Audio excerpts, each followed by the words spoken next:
যদি কোরআন এবং হাদিস থেকে কথা বলেন, ইমামের উপরে কোনোদিন বড় বড় কথা বলবেন না। অনেক মসজিদ কমিটি আছে ইমাম সাহেবের ছুটি পর্যন্ত দেয় না, আছে না? আপনার ছুটি ঠিকঠাক হয় তো? না হলে বলুন, সবার সামনে বলে দিয়ে যাই, চলে গেলে আর ছুটি দেবে না। সপ্তাহে একদিন, এই যে 24 ঘন্টা ডিউটি, সপ্তাহে একদিন। শুক্রবার নামাজ পড়ে বাড়ি যাবে, শুক্রবার রাত্রে থেকে শনিবার আবার মাগরিবে এসে ঘরে ঢুকবে, মানে ইমাম সাহেব চলে আসবে মসজিদে। ইমাম সাহেবের বউ নাই, বাচ্চা নাই, কি গো ইমাম সাহেব এমনি এমনি লোকের মেয়ে নিয়ে পালায়? এই হাসছে দেখো।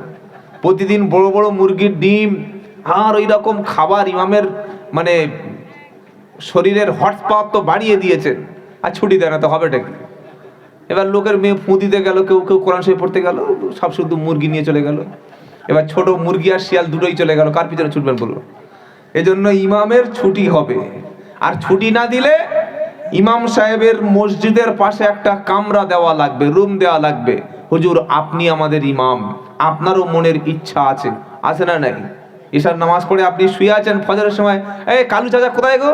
ও কালু চাচা, নামাজ পড়তে নাম রেখেছে কালুর উদ্দিন, সবাই কালু বলে, কালু কালু কালু কালু চাচা হয়ে গেছে। কালু চাচা যাবেন না? বলে না, সে উঠে দেখি সকাল, তার মানে মাল ফজরে কোথায় ছিল খবর নাই। কি বুঝলেন? ওই যে মসজিদের সভাপতি বুড়ো লোক, রাত 10টার সময় শুয়েছে, পৌনে 6টায় নামাজ উঠতে পারে না। তার মানে কত ভালোবাসা বুড়ির সাথে, বুঝতে পারছেন? এই ঠান্ডা রাতে। তারপরের দিন ইমাম সাহেব একদিন কামাই করেছে, ইমাম সাহেব তোমরা কি করো বাড়িতে? বোর কাছে কি করো? বলতো তুমি কি করো, তুমি কি করো? এই শব্দগুলো ইমামের সম্পর্কে বলতে নাই। প্রচুর জায়গায় যাই, ইনি সামনে আছে বলে বলছি তা নয়, সব জায়গায় দেখি ইমামদের ছুটি দেয় না, খুব কষ্ট। মাসের পর মাস ছুটি নাই। 30 দিনে 24 ঘন্টা ডিউটি, বেতন দেয় 6000 টাকা। আপনার 10,000 টাকা দেয় তো? মাশাআল্লাহ, খুশি হলাম। আপনারা কেশপুরের মানুষ, আমরা কুচির মানুষ, ভদ্র মানুষ। ইমাম হচ্ছে নেতা। 10-12, বর্তমান যুগে একটা ছোট্ট ছেলে একটা সাইকেলের দোকানে কাজ করতে গেলে 15,000 টাকা বেতন। কি বলছেন আপনারা বলুন? একটা গাড়ির গ্যারেজে কাজ করে 20,000 টাকা ইনকাম করে, বিড়ি বাদে ইনকাম করে 15,000 টাকা, সাইকেল দোকান করে ইনকাম করে 30,000 টাকা। আর একটা ইমামের 5,000-6,000 টাকা। মসজিদ কমিটি কারা কারা থাকবে একটু বলে দেবো? এই যে কিছু বলছে না, মসজিদ কমিটি কারা থাকবে আল্লাহ বলছেন, এটা বলে আর লুকমান হাকিমটা শুরু করি নাকি? 11টা-18 হয়ে গেল। পারা নাম্বার 10, পৃষ্ঠা নাম্বার 8, লাইন নাম্বার 8, আয়াত নাম্বার 18, সূরার নাম তাওবা। সূরা তাওবা খালি 18 নম্বর আয়াত, এইটুকু মাথায় রাখবেন। আর এটা মসজিদ কমিটির ওই রেজুলেশনের খাতার উপরে বা মসজিদের দেয়ালে লিখে রাখবেন কারা মসজিদ কমিটিতে থাকবে। আমার কথা নয়, আল্লাহর কথা। আমার কথা শুনবেন না। আমি সব জায়গায় বলি যে আমার বক্তব্য শোনার কোনো প্রয়োজন আপনাদের নেই। আমার সেই কথাগুলি আপনি মানবেন যেগুলো আল্লাহর কোরআন নবীর হাদিসের সঙ্গে মিলে যাবে। ইসলামের সঙ্গে যেগুলো প্রাসঙ্গিক সেগুলি শুনবেন। আমার কথা আপনি শুনবেন কেন? কোরআন শোনাচ্ছে, ইন্নামা ইয়া'মুরু মাসাজিদাল্লাহি মান আমানা বিল্লাহি ওয়াল ইয়াউমিল আখির ওয়া আকামাস সালাতা ওয়া আতাজ যাকাতা ওয়া লাম ইয়াখশা ইল্লাল্লাহ। নিশ্চয়ই আমার ঘরগুলিতে, নিশ্চয়ই আমার মসজিদ সমূহে আবাদ করবে তারা, দায়িত্ব পালন করবে তারা। প্রথম শর্ত হলো মান আমানা বিল্লাহি ওয়াল ইয়াউমিল আখির। প্রথম মসজিদ কমিটি সেক্রেটারি, সভাপতি, সদস্য তাদের মধ্যে পাকা ইমানদার হতে হবে। পাক্কা সুদ করছে মসজিদের ক্যাশিয়ার, ইসলামে ওর কোনো জায়গা নাই। লটারির টিকিট বিক্রি করে, বলে আমি মসজিদ কমিটির সদস্য, মাদ্রাসা কমিটির সভাপতি, ও হারামখোরের মসজিদ মাদ্রাসায় থাকার কোনো অধিকার নাই। প্রথম শর্ত হলো পাকা ঈমানওয়ালা। দ্বিতীয় শর্ত হলো ওয়াকামাস সালাত। মসজিদ কমিটির মধ্যে যিনি থাকবে অবশ্যই নামাজি, নামাজ কায়েমকারী ব্যক্তি হবে। ইমামের অবর্তমানে সামনে গিয়ে নামাজ পড়াতে পারার মতো এবিলিটি, যোগ্যতা অর্জন করবে যারা, মসজিদ কমিটির জায়গায় স্থান পাবে তারা। তৃতীয় শর্ত হলো যাকাত, তিনি যদি সম্পদশালী ব্যক্তি হন যাকাত দেবেন, পরের টাকা মেরে খাবে না। মাদ্রাসা মসজিদের নাম করে নিজের গাড়ি হলো, বাড়ি হলো, ভুঁড়ি হলো, মসজিদ মাদ্রাসায় কিছু দেয় না। ইসলাম বলছে এমন লোক মসজিদ মাদ্রাসায় কখনো চান্স পাবে না। 4 নম্বর হলো আলাম ইয়াকশা ইল্লাল্লাহ, আল্লাহ ছাড়া পৃথিবীতে অন্য কাউকে দেখে ভয় পাবে না। গ্রামের যত বড় মাতব্বর, গ্রামের যত বড় পয়সাওয়ালা হোক, 2 নম্বরই লোক হোক, যত বড় ইসলাম বিরোধী লোক হোক, কোনোদিন মসজিদ কমিটি কিংবা ইমামের উপরে কথা বলার মতো যোগ্যতা রাখবে না। প্রথম ঈমানওয়ালা, দ্বিতীয় হলো নামাজ, তৃতীয় যাকাত দেনে বলা, আর 4 নম্বর আল্লাহ ছাড়া কাউকে ভয় পায় না যারা, মসজিদ কমিটির মধ্যে জায়গা পাবে তারা। কথা মনে থাকবে? যদি বলেন মনে থাকবে ইনশাআল্লাহ। এই লোকগুলি যদি দ্বারা মসজিদ পরিচালক না হয় তাহলে সমাজের কাজ হবে। আর হজ করেছে লাল দাড়ি 3 কোটি টাকার মালিক, ওকে মসজিদ কমিটির মুতাল্লি বানিয়ে দিলাম। জুমার দিন ইমাম সাহেব জুমার নামাজ পড়ে চলে গেছে, মাগরিবের নামাজে নামাজ পড়ানোর লোক নাই, এ ওকে ঠেলছে, ওকে ঠেলছে, ঠেলাঠেলি করতে শেষে সেক্রেটারির লুঙ্গি খুলে পড়ে গেছে। বললে সেক্রেটারি সাহেব নামাজটা পড়াও, বললে আমার বাড়িতে খুব যন্ত্রণা, টেনশন, আমার মাথায় ঠিক নাই, আর ও নামাজ জানে না, তা পড়াবে কি করে? বাবাজিরা, আল্লাহওয়ালা ভাইরা, কথা মনে থাকবে ইনশাআল্লাহ। 4টে গুণ থাকবে যাদের মসজিদ কমিটিতে থাকবে তারা। আল্লাহ আমাদের মসজিদের খাদেম হওয়ার তৌফিক দান করুক, বলুন আল্লাহুম্মা আমিন। এবার চলুন লুকমান হাকিম যে জ্ঞানী, তার জ্ঞানের পরিচয়টা দিয়ে দিই। লুকমান হাকিম তার ছেলের সঙ্গে কথাবার্তা চলছে। কি কথাবার্তা চলছে? প্রথম লুকমান হাকিম তার ছেলেকে পরামর্শ দিচ্ছে। কোরআন সূরা লুকমান, ওয়া ইদ ক্বালা লুকমান লিবনিহি ওয়া হুয়া ইয়াইদুহু ইয়া বুনাইয়া লা তুশরিক বিল্লাহ ইন্নাশ শিরকা লাযুলমুন আযীম। ওয়া ইদ ক্বালা, স্মরণ করো যখন লুকমান তার ছেলেকে উপদেশ দিলেন, নসিহত করলেন, ইয়াইজুহু, বক্তব্য করলেন। বাপ তার ছেলেকে উপদেশ দিলেন। কি উপদেশ দিচ্ছে? লিবনিহি, তার সন্তানকে। বাপ তার সন্তানকে বলছে ইয়া বুনাইয়া, ও আমার কলিজার টুকরা সন্তান। বাপ ছেলেকে কি বলছে? ও আমার সোনা, আমার কলিজার টুকরা, আমার প্রাণ প্রিয় সন্তান। আমরা অনেক সময় সন্তানকে বলি না সুইট হার্ট, আমার সোনা, আমার মনি, আমার বাচ্চা, আমার অনেক কিছু বলি, বলি কি বলি না? হ্যাঁ না বলে না? ভালোবেসে বলি না সোনা, মোনা। আবার মেয়েরা বলে ও আমার মা, লক্ষ্মী মা। লক্ষ্মী বলে তো? আচ্ছা, ইসলামের সঙ্গে লক্ষ্মীর কি সম্পর্ক ভাই? লক্ষ্মী হলো আমাদের হিন্দু ভাইদের কিসের দেবতা?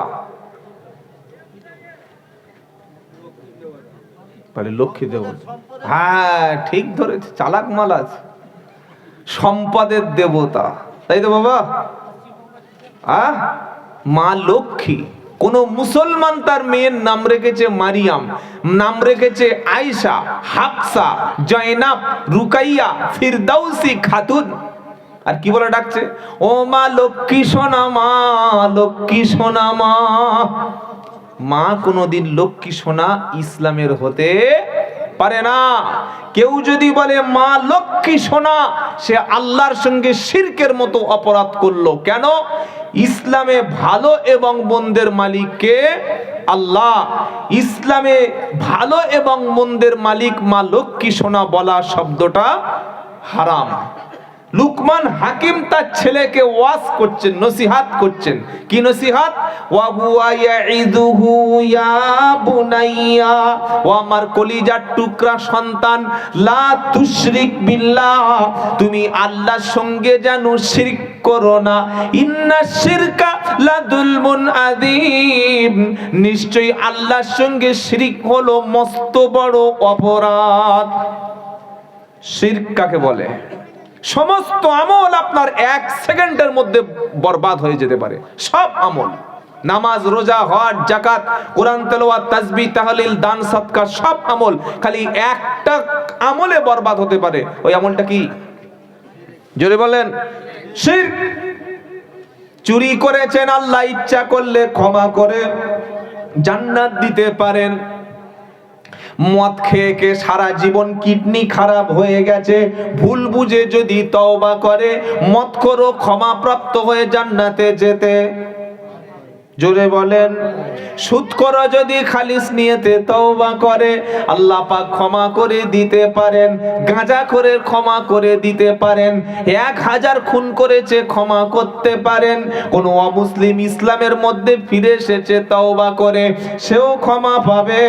কিন্তু কোন মুসলমান যদি শিরকটাকে ইবাদত মনে করে খালিস নিয়তে তওবা করে যদি ফিরে না আসে, এরকম শিরকের অপরাধের কোনো ক্ষমা নাই। শিরকের অপরাধটা কি? আল্লাহকে ছেড়ে কোনো পীরতলা, দরগাতলা, কবর মাজারের কাছে সাহায্য প্রার্থনা করা। বললে হুজুর শিরকের কোনো ক্ষমা নাই, আল্লাহর সঙ্গে অন্য কারোর অংশীদারিত্ব করলে ক্ষমা নাই। এর দলিলটা কি আছে জানতে চাই। 150 কিলোমিটার দূরে দলিল ছাড়া আসি নাই। কোরআন শোনাচ্ছে ইন্নাল্লাহা লা ইয়াগফিরু আন ইশরাকা বিহি ওয়া ইয়াগফিরু মা দুনা যালিকা লিমান ইয়াশা ওয়া মান ইশরিকু বিল্লাহি ফাকাদ ইফতারা ইসমান আযীমা। সূরা নিসা 5 নম্বর পারা 5 নম্বর পৃষ্ঠা 5 নম্বর লাইনের 48 নম্বর আয়াত। আল্লাহ বলছেন ইন্নাল্লাহা লা ইয়াগফিরু আন ইশরাকা বিহি, নিশ্চয়ই আল্লাহ পাক ইচ্ছা করলে তিনি সব পাপকে ক্ষমা করতে পারেন, খালি ওই পাপটা ক্ষমা করবে না। আল্লাহ ছাড়া কোনো পীরের দরবারে মান্নত করা, আল্লাহ ছাড়া কোনো বাবার কাছে সেজদা করা, আল্লাহ ছাড়া কোনো কবরের কাছে সাহায্য প্রার্থনা করা, কোনো কবরের মধ্যে ক্ষমতা আছে, তিনি আল্লাহর সঙ্গে সম্পর্ক মনে করে উনি সাহায্য চেয়ে দেবে, উনি ভালো মন্দের মালিক, এইটা মনে করে তার কাছে মাথা নিচু করা, এটার নাম হচ্ছে শিরক। এই পাপটা আল্লাহ কখনো ক্ষমা, মনে থাকবে ইনশাআল্লাহ। আল্লাহ পাক উদাহরণ দিচ্ছেন আল্লাযী জাআলা লাকুমুল আরদা ফিরাশা ওয়াস সামাআ বিনাআ ওয়া আনজালা মিনাস সামাই মাআন ফাআখরাজা বিহি মিনাস সামারাতি রিজকাল লাকুম ফালা তাজআলু লিল্লাহি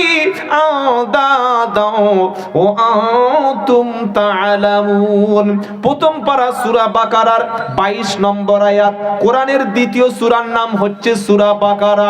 এই সূরাটির একটা বিশেষ আমল আছে, বলবো ইনশাআল্লাহ, শুনবো ইনশাআল্লাহ, মানবো ইনশাআল্লাহ। বললে হুজুর কি আমল বলো? আপনাদের বাড়িতে মাঝে মাঝে দেখবেন ভূত আসে, আচ্ছা ভূত বলে কিছু আছে হুজুর? বলছেন না কেন? শয়তান, আমরা যা শয়তান, আবার শয়তান আসার দরকার আছে নাকি? কি গো, আমরা যা লোকের পিছনে ক্ষতি করি আর শয়তানের আসার দরকার নাই। শয়তান খালি একটা সেজদা দেয়নি বলে আল্লাহর একটা হুকুমকে অমান্য করেছিল, তাই তার নাম কি হলো?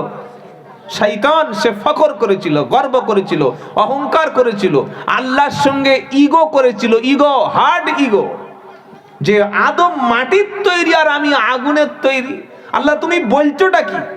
তোমার তো মানে ব্যাখ্যাটাই ভুল হচ্ছে, তোমার তর্ক যুক্তিটাই তো ইললজিক্যাল। আল্লাহকে বলছে এটা ইললজিক্যাল কথা। বলে কি? বলে আদম মাটির আর আমি আগুন, মাটির ধর্ম নিচের দিকে, আগুনের ধর্ম উপরের দিকে, উপরের মাল নিচে নামে। আল্লাহ তুমি তো অবৈজ্ঞানিক কথা বলছো, ভিত্তিহীন কথা বলছো। আল্লাহ বলছে ইন্নাকা রাজিম, যা বার হয়ে যা, তুই আজ থেকে আমার কাছে রিজেক্টেড, তুই মারদুদ। আল্লাহর একটা হুকুম অমান্য করে শয়তান সকাল থেকে সন্ধ্যা পর্যন্ত কত আল্লাহর হুকুম অমান্য করেছি। সন্ধ্যায় ফিরে এসে তো কাঁদার দরকার ছিল, সন্ধ্যায় ফিরে এসে তো চোখের জল ফেলা দরকার ছিল, সন্ধ্যায় মসজিদে ফিরে এসে তো সেজদা দিয়ে মাথাটা ঠুকে বলার দরকার ছিল, গো আল্লাহ ভুল করেছি, আমি তো শয়তানের খালাতো ভাইয়ের চাইতে বড় কাজ করেছি, আল্লাহ ক্ষমা করে দাও, আল্লাহ আমাকে মাফ করে দাও। বিয়ের দিন যে পোশাক নিজের বিবিকে পরিয়েছি ওই পোশাক কোনো পতিতাখানার মানুষ পরায়? এমন ব্লাউজ পরেছে, পাড়ার ছেলেরা বিয়েতে খেতে গিয়ে খাবে কি মুখে কি মাল পরিয়েছে। মুসলমানের ছেলে মাধ্যমিক পরীক্ষা দিয়েছে মেয়েটার, এই সময় হিজাব ফরজ, এই সময় বোরকা ফরজ, এই সময় পর্দা ফরজ, তার পর্দা করাচ্ছে 92 বছর বয়সে। মাধ্যমিক পরীক্ষা দিয়ে আত্মীয় বাড়ি বেড়াতে যাচ্ছে, মাধ্যমিক পরীক্ষা দিয়ে 25শে ডিসেম্বর বেড়াতে যাচ্ছে, এইচএস পরীক্ষা দিয়ে মেয়েটা, সুন্দরী মেয়েটা এইচএস পরীক্ষা দিয়ে 1 জানুয়ারি ছেলেদের সঙ্গে ঘুরতে যাচ্ছে, মাথায় ওড়না নাই, বুকে কাপড় নাই, জিন্সের প্যান্ট, একটা গেঞ্জি, কানে একটা ব্লুটুথ আর হাতে একটা ফোন দিয়ে জামা। যা শিয়ালের কাছে মুরগি দিলাম, সন্ধ্যাবেলা শিয়ালকে বলছে ফিরে এনে দিয়ে দিবি। কি বুঝলেন? ঠ্যাং ফ্যাং সব খেয়ে এনে সে ফিরে দিবি। এই তোমাদের অবস্থা। অথচ পর্দা হচ্ছে ফরজ। পর্দা কি ফরজ। আজকের মুসলিম মেয়েরা নিজেদের ইজ্জত নিজেরা নষ্ট করছে, নিজেদের সম্মান নিজেরা নষ্ট করছে। এই বিহারে একটা কাণ্ড হয়েছে দেখেছেন? বিহারের নীতিশ কুমার, ও তো এমনি তো বেঈমান। কেন বেঈমান বললাম? ওর নিজের কোনো চরিত্র নাই। মনে রাখবেন, একটা মুসলিম মেয়ে, আপনাদের কাছাকাছি কোন মার্কেট? কেশপুর। কেশপুর মার্কেট। কেশপুর মার্কেটে আপনার মেয়ের জন্য একটা ওড়না, মানে গলার যে রুমাল ওড়না বলেন, ওড়না আপনারা ওড়না বলেন তো, ওড়না কিনতে গেছেন, ওটার দাম কত হতে পারে? বা 200 টাকা। খুব বর্তমান আপডেট যে মালগুলো 250 টাকা দাম, তার বেশি তো হবে না। 250 টাকার ওড়না যখন দোকান থেকে কিনি তার দাম কত? 250 টাকা। কিন্তু ওই ওড়নাটা আমার মেয়ে, আমার স্ত্রী, আমার বোনের গলায় যখন থাকলো, মাথাটা ঢেকলো, তার শরীরকে যখন সেভ করার জন্য, সৌন্দর্যকে চাপা দেওয়ার জন্য গলায় যখন উঠে গেল, ওই ওড়নাটার দাম কত? তখন আর 250 টাকা না, তখন ওটার দাম হচ্ছে কোটি টাকা। কোটি টাকা, কোটি টাকার চাইতে আরো বেশি। কত বড় লম্পট, কত বড় সংবিধান বিরোধী, কত বড় শয়তান পুরুষ হলে বিহারের নীতিশ কুমার ওই বেঈমান আমার মুসলিম বোন ডাক্তার নাসরিনের মুখের নিকাব ধরে টানে। যদি কেউ কোনো বেটা ছেলের প্যান্ট যদি খুলে দিয়ে যদি তার লজ্জাস্থান বার করে দেয়, এটা ভালো কাজ না খারাপ কাজ? জোরে বলুন। খারাপ কাজ। কিন্তু এটা আজ পর্যন্ত কোনো নারী কোনো বেটা ছেলের সঙ্গে এমন কাজ করে নাই। প্রকাশ্য আপনারা দেখেছেন, মেডিকেল সার্টিফিকেট দিতে গিয়ে বিহারের নীতিশ কুমার আমার ডাক্তারি বোনের মুখের নিকাব টেনে খুলে ফেললো। কে ক্ষমতা দিয়েছে হাত দেওয়ার? কে তাকে এই ক্ষমতাটা দিয়েছে? আমরা মুসলমানরা এটাকে মনে করি এটা কমন ব্যাপার। মনে রাখবেন, আজকের বিহারে নীতিশ কুমার খুলেছে, কালকের কলকাতায় খুলবে, তারপরের দিন হায়দ্রাবাদে খুলবে, তারপরের দিন আসামে খুলবে, তারপরের দিন গুজরাটে খুলবে, এভাবে খুলতেই থাকবে। এত হিম্মত তাদের হলো কোথা থেকে? এত সাহস তাদের হলো কোথা থেকে? একটা মুসলিম বোনের ইজ্জত সম্মান নষ্ট করা মানে গোটা নারী সমাজের ইজ্জতটা নষ্ট করা। কিছু হলেই যে নারীবাদী মানে নেড়িবাদীরা নাস্তায় নামে, ফেমিনিজম যারা, ফেমিনিস্ট যারা, নারীদের কিচ্ছু হলে আমরা নারী সংগঠন করি, নারীদের সম্মান রক্ষা করি। একটা নারী সংগঠন মুখ খুলেছে নীতিশ কুমারের বিরুদ্ধে? খুলবে না। এই যে মুখের নিকাবটা খুলেছে, তার মনের মধ্যে আছে হিংসা, তার মনের মধ্যে আছে বিদ্বেষ। একজন সংবিধানের শপথ নেওয়া ব্যক্তি এই কাজটা করতে পারে কি করে?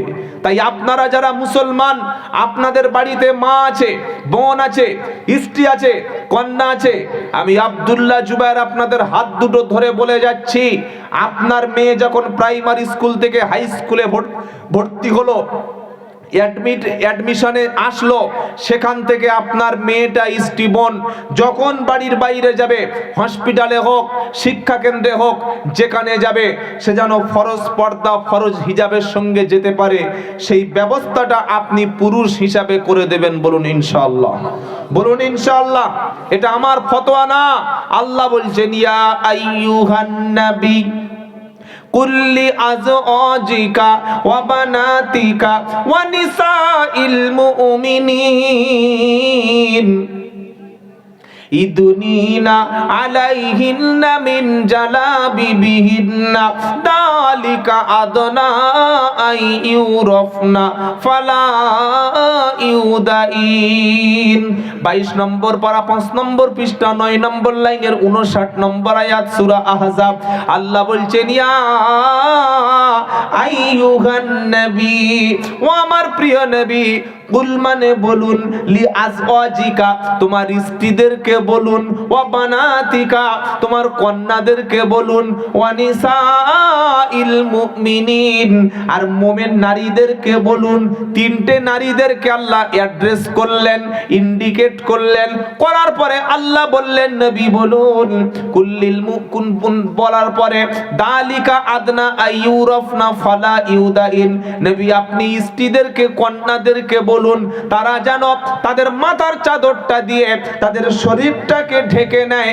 পরপুরুষের সামনে চাচাতো ভাই, খালাতো ভাই, মামাতো ভাই, কলেজে গেলে, স্কুলে গেলে, হসপিটালে গেলে, মার্কেটে গেলে, দোকানে গেলে, বাড়ির বাইরে যখন ওই মহিলা বার হবে তারা মাথার চাদরটা দিয়ে তাদের শরীরটা যেন ঢেকে নেয়।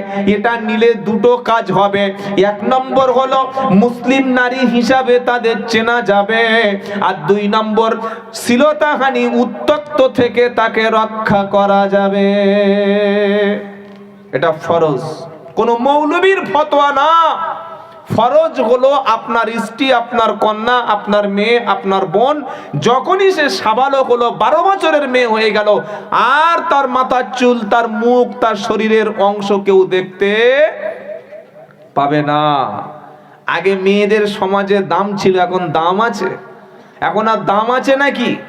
এখন একটা ছেলের পিছনে একটা নারী আর একটা ছেলের এখন হয়েছে বন্ধু, যেটা বলা হচ্ছে রিলেশন, বলা হচ্ছে না, বলছে এটা ফ্রেন্ডশিপ, এটা রিলেশন, এটা বয়ফ্রেন্ড, এটা গার্লফ্রেন্ড। এই যে বিভিন্ন রকমের সম্পর্কগুলো নাম দেওয়া হয়েছে, ইসলামে সবগুলি জেনা, সবগুলি হারাম, সবগুলি অবৈধ সম্পর্ক, সবগুলো ইল্লিগাল। এর পরিবর্তে সমাজ জেনার দিকে চলে যাচ্ছে। আর কদিন পরে 31st নাইট হবে, কদিন পরে 25শে জানুয়ারি পালন হবে, 1 জানুয়ারি আপনাদের এখানে অনুষ্ঠান হয়। কিছু কিছু ছেলেরা যায় না, মেয়েদের নিয়ে ঘুরতে বার হয় না, নিজের বোন নিয়ে যায় না, পাড়ার মেয়েদের নিয়ে যায়, কেউ বাড়ির বউ নিয়ে ঘুরতে বার হয়। খালি ওই দিন দীঘায় গিয়ে দেখবেন কি ইবাদত গুলো হচ্ছে, দেখেছেন? 75% রিপোর্ট হয়ে গেছে। ছি ছি ছি ছি ছি। মুসলমান ঘরের মেয়ে, মুসলমান ঘরের বোন যেদিন থেকে নিজের পর্দা সে দূর করে দিল, সেদিন তার দাম কমতে থাকলো। আল্লাহ ইসলামের নারীকে বানিয়েছেন অমূল্য সম্পদ, বলুন সুবহানাল্লাহ। ইসলামের নারীকে দিয়েছেন সর্বোচ্চ মর্যাদা। কিরকম? ইসলামের নারীকে দিয়েছে মায়ের মর্যাদা। মায়ের মর্যাদা ইসলামে দিয়েছেন 3 গুণ। ইসলামে স্ত্রী হিসাবে মর্যাদা দিয়েছেন, মেয়ে হিসাবে মর্যাদা দিয়েছেন, বোন হিসাবে মর্যাদা দিয়েছেন। বিয়ের সময় স্ত্রীকে টাকা দিয়ে বিয়ে করবেন, স্ত্রীকে টাকা দেওয়া ফরজ। কি ভাই, মোহরানা দেওয়া কি? জোরে বলেন, মোহরানা দেওয়া। আর ওই বিয়ে করতে গিয়ে ছেলে মেয়ের বাপের কাছ থেকে টাকা ঝেড়ে আনা, বরপণ, সকলে বলুন। এখন বলছেন হারাম। আর বিয়ের সময় বুলেট বাইক 3 লাখ টাকা চেয়ে নেওয়া আরাম। এখন হারাম, বিয়ের সময় আরাম। 250 বরযাত্রী যাওয়া আরাম। মেয়ের বাপের কাছ থেকে 2 লাখ দাবি করা আরাম, তাই তো নাকি? মুসলমানের বিয়ে হবে খরচ বেটা ছেলের হবে, মেয়ে ছেলের 1 পয়সা খরচ। মসজিদে বিয়ে সুন্নাত, জুমার দিন বিয়ে সুন্নাত। মেয়ের বাপের খরচ হবেই কেন? 4 জন 5 জন গিয়ে বিয়ে করে নিয়ে চলে আসবে, নগদ মোহরানা দিয়ে আসবে, মসজিদে ইজাব কবুল হবে, খেজুর ছেলের বাপ দিয়ে আসবে। তারপরের দিন ছেলের বাপ মেয়ের বাপকে দাওয়াত করে বংশ